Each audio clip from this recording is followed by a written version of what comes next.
The first bow stroke hadn't even finished vibrating in the air when I felt it. The shift, the silence, the weight of 100 eyes turning toward me all at once. And that was before the chaos even started. People always talk about how music can change a moment, a mood, even a city's heartbeat. But there are times, moments so sharp and unexpected they feel like they cut through the air, where music doesn't just change the moment. It takes control of it. And today, right here on this busy corner in the heart of the city, I felt that power awaken. The sun was dipping into that warm orange melt that makes the streets glow like polished brass. Vendors were closing shop. Workers were spilling from office buildings like rivers of tired footsteps. The usual noise, chatter, cars, vendors packing up, blended into a familiar urban hum I'd played through 1,000 times. But today wasn't a normal performance day. Because today, for the first time ever, I decided to play that piece. Canon in D. The anthem of weddings, graduations, flash mobs, proposals, and every emotional internet video known to mankind. A piece so famous you can hum it in your sleep. A piece so overplayed that even grandmothers roll their eyes when they hear it, and yet it never loses magic. And here I was, bow poised over strings, palms sweating, heart thumping against my ribs, ready to unleash it in the middle of a downtown street. I took a breath. Let it out slowly. Then I played the first note. Instantly, the world shifted. The sound sliced through the noise like a beam of light cutting through fog. A woman carrying 3 grocery bags stopped mid-step. A taxi driver rolled down his window. Even the pigeons, always chaotic, always arguing, paused their wing-flapping disputes to listen. Canon does that. It grabs people by the pulse. But it wasn't the attention that surprised me. It was the reaction I felt behind me, a buzzing, a ripple in the air, like the city itself was bracing for something. And then it happened. The moment my bow glided into the second phrase, a teenage girl sprinted from across the square, waving frantically. "Oh my God, it's my favorite song!" she yelled, voice cracking with excitement. People turned to look at her, then at me, then at her again. I kept playing, but inside I laughed. Canon indeed does this to people. It activates something primal. But the girl wasn't done. She threw her backpack on the ground, pulled out a tiny Bluetooth speaker, and without a word, tapped play. The speaker blasted the piano accompaniment version of Canon, but in a different key. I swear even the birds flinched. For a split second, the entire city froze, trying to reconcile the beautiful violin melody with the aggressively clashing piano track. I felt my soul leave my body. Her eyes widened as she realized the disaster unfolding. "Oh, wait, this isn't the right one." But by then, it was too late. Everyone was staring. The girl was panicking. The piano was screaming the wrong chords. And I was stuck on a musical tightrope. I had 2 choices. Stop playing and ruin the moment. Or attempt the most chaotic musical rescue mission of my life. I chose the second. I shifted keys mid-phrase, something no sane violinist attempts, trying to match her rogue piano track. My fingers scrambled. My brain sprinted. My pride silently packed its bags and left. But the crowd? They loved it. Because instead of seeing a disaster, they saw something else. A genuine, unscripted moment. The kind of moment that can't be planned, staged, or rehearsed. Phones came out. Cameras clicked. People started cheering at the unexpected musical acrobatics unfolding in front of them. The girl scrambled through her playlist, desperately trying to fix it, mumbling apologies between songs while I kept performing like a violinist possessed. Finally, blessedly, she found the correct track. The piano accompaniment snapped into the right key like the universe finally aligned. The crowd roared. I took a breath, steadied my bow, and reclaimed my dignity note by note. Canon rose beautifully through the street now, swelling and shimmering in the golden evening air. And the girl? She stood beside me, hands clasped, eyes shining with the pure joy of hearing her favorite piece played live. The chaos became magic. The mistake became connection. And the moment became a memory. But even then, even as Canon blossomed around us, I didn't realize what was coming next. Because the real surprise? It was already walking toward me through the crowd. I didn't notice him at first, not until the crowd split open like a curtain being pulled back for the final act. The way people reacted told me everything. Whoever was approaching wasn't ordinary. Not here. Not today. And then I saw the uniform, and my stomach dropped so fast I nearly missed my next note. When you're performing on the street, you learn to read people. You can tell who's stopping to listen, who's pretending not to listen, who's only slowing down because they think they recognize you, and who's waiting for you to pack up so they can claim your spot. But this was different. The crowd parted with a strange mixture of excitement and fear, like they weren't sure if they were about to witness history or a shutdown. Even the girl next to me, who had finally fixed the piano track disaster, stopped smiling. Is that?" she whispered. I didn't answer. I couldn't. Because walking toward me was one of the city's most unmistakable figures. A senior security officer from the downtown district patrol. Tall. Stern. Cap pressed low. Vest strapped tight. Radio crackling. The kind of officer who doesn't usually get involved with street music unless something's wrong. Really wrong. The crowd quieted. Phones lowered. Whispers hissed through the air like static. The officer didn't rush, didn't shout, didn't even gesture. He simply walked with slow, deliberate steps, eyes fixed on me as if following an invisible guide. My heart thumped loud in my chest, so loud it almost drowned out the music. I kept playing canon, but each note felt like it was balancing on a wire. My fingers remembered the melody automatically, but my mind was racing ahead, anticipating the worst. Had someone complained? Was I too loud? Was a permit needed today? Was the girl's Bluetooth speaker illegal to use? Did they think the crowd was blocking the sidewalk? The officer finally reached the front row. He didn't break eye contact. If I were writing the moment into a movie, this would be where the music stops and dramatic silence floods in. But I didn't dare stop. Stopping meant guilt.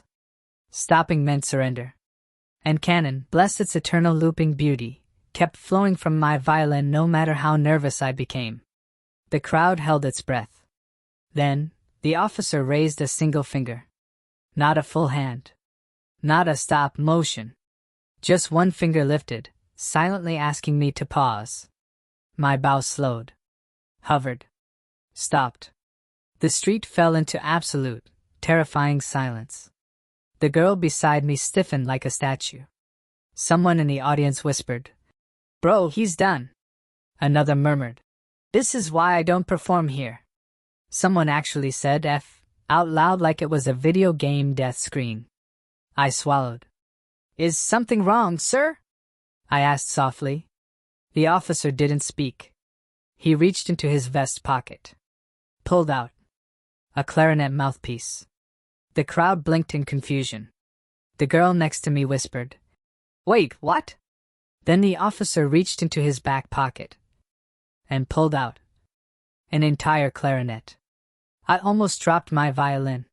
He examined the instrument with a practiced spin, then looked up at me, the stern face melting into the smallest possible smirk. And he spoke a single sentence. "Start from the top." The crowd exploded. Cheering. Screaming. Laughing. Clapping. The energy burst like a firework, electrifying the entire street. The officer stepped beside me, adjusted his posture, lifted the clarinet to his lips, and gave me a nod. My shock lasted exactly 1.5 seconds. Because the moment he nodded, my instincts kicked in, and I lifted my violin, bow ready. The girl scrambled to rewind the accompaniment on her speaker, hands shaking in pure disbelief. 3, 2, 1, go! She whispered, pressing play. Canon indeed bloomed again, sparkling through the speakers. I entered first, letting the melody paint the air. The officer followed half a beat later, weaving a soft, warm harmony beneath my line, rich enough to blend, bold enough to stand on its own. His tone wasn't just good.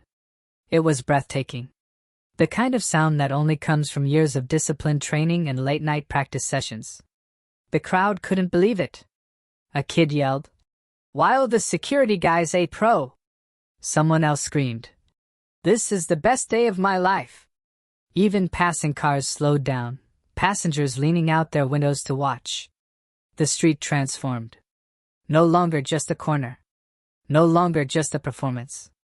No longer just me and a chaotic fan with a Bluetooth speaker. Now it was a full-blown public concert, complete with a professional-level duet people had absolutely not expected when they left work today. The officer and I traded phrases, echoing each other, building the song into something bigger, sweeter, more cinematic than either of us could have done alone. My violin soared. His clarinet hummed beneath it like a heartbeat. By the second loop of canon, the girl joined in with soft humming vocals, off-key, emotional, and perfect in that raw, human way. The crowd swayed. Phones recorded. The entire moment felt like a movie scene no scriptwriter could improve.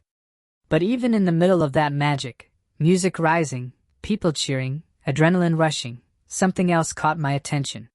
Because behind the crowd, behind the officer, standing at the far edge of the square, I saw someone else hurrying toward us. Someone familiar. Someone who definitely shouldn't be here.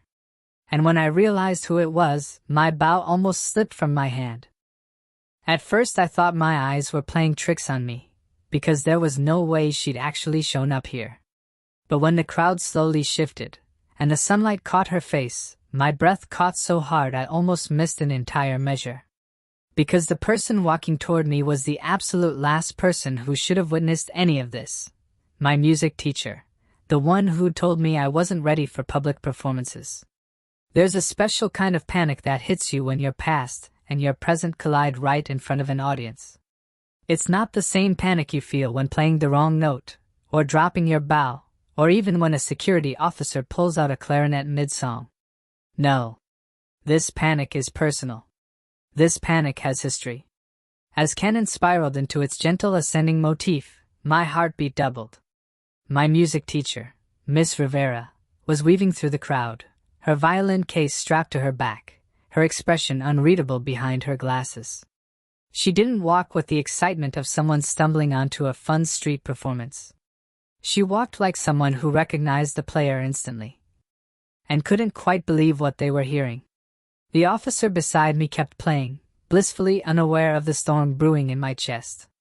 The girl with the speaker was beaming and humming, still floating in her own cloud of joy. But me? I was crashing straight into dread.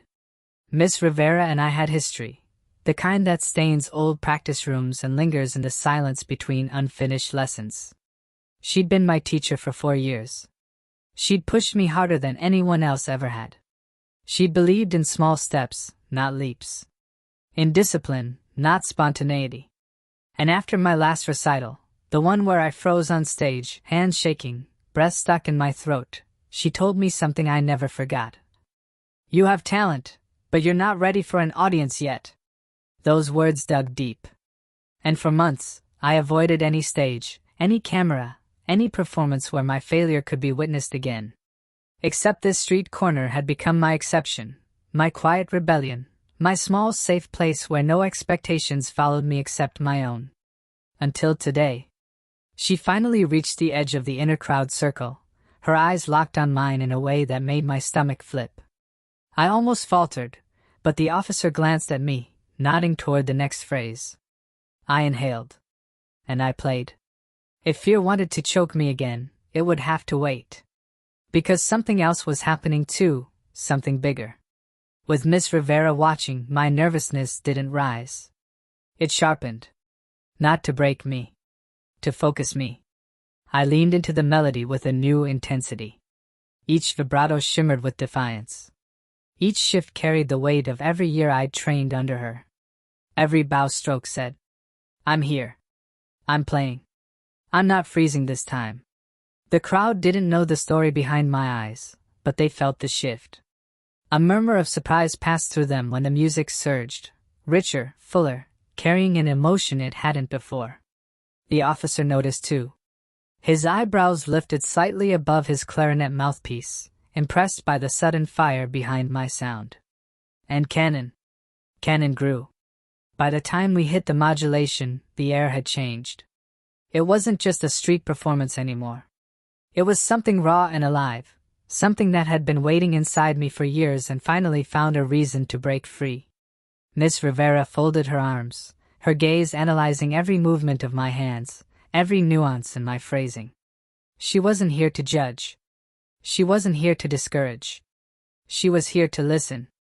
For the first time ever, the student wasn't performing for the teacher. They were performing beyond the teacher. The officer took a solo line, weaving a warm counter-melody. The girl raised her speaker higher, ensuring the accompaniment filled the entire square. Some of the crowd started clapping softly in rhythm, a sea of warmth supporting the moment. But then, suddenly, Miss Rivera stepped inside the circle. At first, I thought she simply wanted a closer look. But then she reached behind her, unlatched her violin case, and pulled out her instrument. The crowd gasped loud enough to make a flock of pigeons scatter. My heartbeat stuttered. She tuned one string quickly, then another. Her movements were swift, precise, the way only a classically trained violinist could move under pressure. I shook my head slightly, confused, overwhelmed. Was she joining? She met my eyes. And in the softest voice, a voice only I could hear, she whispered, "Fix your bow grip. You're leaning in too hard." My throat tightened. It was the most familiar correction in the world. And then, without waiting for a response, she lifted her violin to her chin, raised her bow, and entered canon with the cleanest, silkiest harmony I'd ever heard. The crowd erupted like the city had burst into applause all at once. A trio. Me. The officer. My former teacher. This wasn't a performance anymore. This was an orchestra born from chaos. But even as the music soared higher than ever, something unexpected caught my eye, a movement at the far end of the street. Something urgent. Someone pushing through the crowd faster than anyone else had. And this time, it wasn't a musician. It wasn't a fan. It wasn't anyone I recognized. But the expression on their face? Pure alarm. The moment I saw his face, pale, frantic, gasping for breath, I knew something was wrong. He wasn't running toward the music. He was running through it, like someone desperately trying to reach me before something did. And when he finally pushed through the last row of people, his first words didn't just break the moment. They shattered it. The trio was soaring. 3 instruments, violin, clarinet, violin, blending into one of the most beautiful, spontaneous performances I'd ever been part of. Miss Rivera's harmony floated above my melody like sunlight on water. The officer's warm clarinet filled the spaces between us like a heartbeat. The girl with the speaker? She was practically glowing, holding her little Bluetooth companion like it was the most powerful device in the world. The crowd swayed. Phones recorded. Smiles spread like wildfire. It felt like the kind of moment people would talk about later, the kind of video that would explode online, the kind of performance that would become a story families told for years. We were there. We saw it live. But all that magic began to falter, like a candle trembling in a sudden draft, when I noticed the man pushing through the back of the crowd. He wasn't smiling. He wasn't filming. He wasn't slowing down for anyone. He was shoving, weaving, apologizing breathlessly, eyes locked straight ahead, at me. My bow wobbled slightly, just enough for Miss Rivera to shoot me a sharp, questioning glance mid-phrase. The officer noticed the tension too, tilting his head while still playing, following my line of sight. The man stumbled into the inner ring of the crowd and pressed his hands against his knees, panting hard. For a moment he didn't speak. And then he looked straight into my eyes and said, "It's your bag, it's gone." The world didn't stop. The music didn't stop. But everything inside me did. My bag. My backpack. The one I'd left right behind my open violin case. With my keys. My ID. My sheet music. My wallet. My entire life stuffed inside its pockets. I froze. The officer lowered his clarinet with a sharp, instinctive reaction, scanning the crowd. Miss Rivera stopped playing instantly, bow hovering in the air. The girl holding the speaker looked between us, confused. The crowd, sensing the shift, fell into uneasy murmurs. The man straightened, wiping sweat from his forehead. "I saw someone take it," he said, voice trembling. "Brown hoodie. Black hat. They grabbed it and ran toward the east exit of the square." My stomach dropped so hard it felt like it hit the pavement. My bag wasn't just stolen, it was already gone. For a split second, I stood there helplessly, violin still under my chin, fingers trembling against the strings. Part of me expected this moment to feel like a nightmare. But it didn't. It felt real. Sharp. Urgent. Before I could say a word, the officer snapped into full professional mode. "Which direction exactly?" he demanded. "Past the fountain, toward the old tram tracks." The officer didn't hesitate. He clipped his clarinet back onto his belt in one smooth motion and stepped forward. "I'll go after them," he said firmly. "Stay here. Don't move." But I stepped forward too. "No, I'm coming." He turned, eyebrows raised. "You can't run with a violin." I shook my head, already lowering the instrument. "I'm not leaving my bag." Miss Rivera placed a hand on my shoulder, gentle, steady, grounding. "I'll hold your violin," she said softly. I blinked at her. "You sure?" She gave me a look, the same look she used to give when I struggled through a difficult passage but refused to stop. "Go." I handed her my violin, the most precious thing I owned, and she held it with the care of someone carrying a newborn. The officer took off running. I sprinted after him. The crowd parted again, but this time not for music, for urgency. Phones lowered. People stepped aside quickly. Some murmured encouragement. Others gasped. Someone shouted, "Go get them!" My lungs burned instantly, adrenaline pumping hot through my veins. The officer was fast, surprisingly fast, moving with trained precision as we tore down the street. "Do you see anyone?" I called out between breaths. "Not yet, keep eyes forward." We rounded the fountain. Nothing. The thief was ahead of us, too far to see. The officer slowed slightly, scanning the streets like he was decoding invisible clues. "He can't have gone far," he muttered. "The tram line's blocked with construction. He'd be forced east toward the alleyways." We took off again. I didn't think. I didn't panic. I didn't feel the weight of losing everything. I felt determination. Sharp. Cold. Focused. But as we reached the narrow alley, we both skidded to a halt. Because there, lying on the ground, was a brown hoodie. My heart jumped. "He ditched it," the officer said. But that wasn't all he ditched. Next to the hoodie was something else. Something small. Something unmistakable. A zipper pulled from my backpack. Ripped off. Dropped. Abandoned. "He's close," the officer whispered. We ran deeper into the alley, breath tight, hearts pounding. But halfway through, the officer suddenly threw an arm out in front of me, blocking my path. "Stop." I froze. Because at the far end of the alley stood a shadowy figure, motionless, half hidden behind a dumpster. And at their feet, something that looked horribly familiar.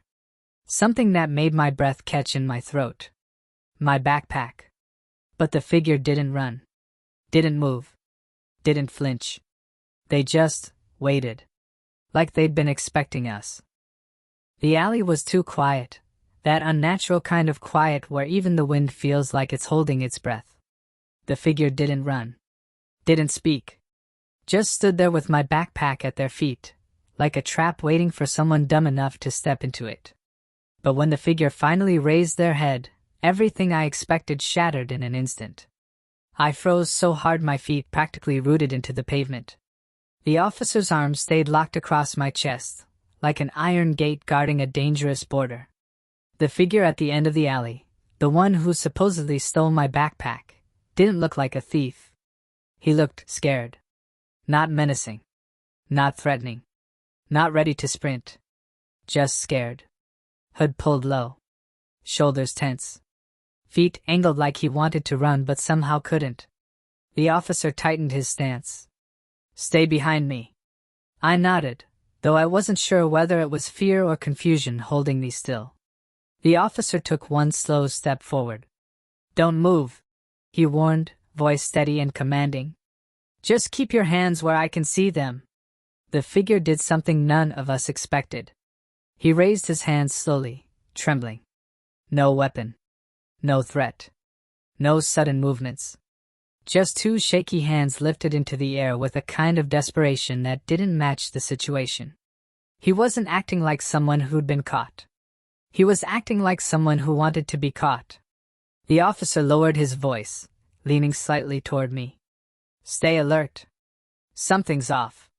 He took another step forward. Turn around, he ordered. Face the wall. But instead of obeying, the figure dropped to his knees. The officer instantly adjusted his stance, ready for anything. But nothing happened. Nothing except a cracking voice breaking through the heavy silence. I didn't mean to steal it, the figure said, trembling. I swear. I wasn't trying to take anything. His voice wasn't bold or defiant. It was yum. Too yum. I stepped forward before the officer could stop me. How old are you?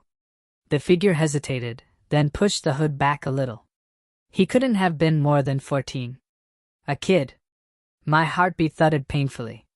This wasn't a thief. This was a terrified teenager who'd made a stupid decision. I saw your bag sitting there, he said, still shaking, words tumbling out. And the crowd was huge and, I don't know, I panicked. I thought maybe no one would notice. The officer exhaled slowly, tension in his shoulders easing, but not disappearing entirely. You shouldn't have run, he said firmly. I know, the boy cried. I know. But then I heard people yelling and I thought if I put it down maybe you'd stop chasing me. I'm sorry. I swear I'm sorry. I stared at him, at the fear behind his watery eyes, at the way he hugged his arms like he wished he could shrink into the ground. The anger I expected to feel never came. Instead, something else settled inside me. A strange mix of relief and ache. I walked past the officer slowly, approaching the kid at a careful distance. Why didn't you just drop it sooner? I asked. The boy swallowed hard. I didn't want anyone else to grab it. He pointed at the backpack gently. I didn't look inside. I promise. I just wanted to give it back. I didn't know how. The officer knelt down beside him, voice gentler now. You scared a lot of people, kid, he said. But you did the right thing coming here instead of running further. The boy wiped his nose with his sleeve, nodding miserably. I picked up my backpack slowly, checking the zippers, the pockets. Everything was there. Everything was intact. Nothing's missing, I said. The boy looked like he might cry from relief. I'm really sorry, he whispered. I didn't want to ruin anything. I heard the music, everyone was watching you, and I don't know. I messed up. I do that a lot. The officer exchanged a glance with me, a silent conversation in the space of a heartbeat. Do we press charges? Do we escalate this?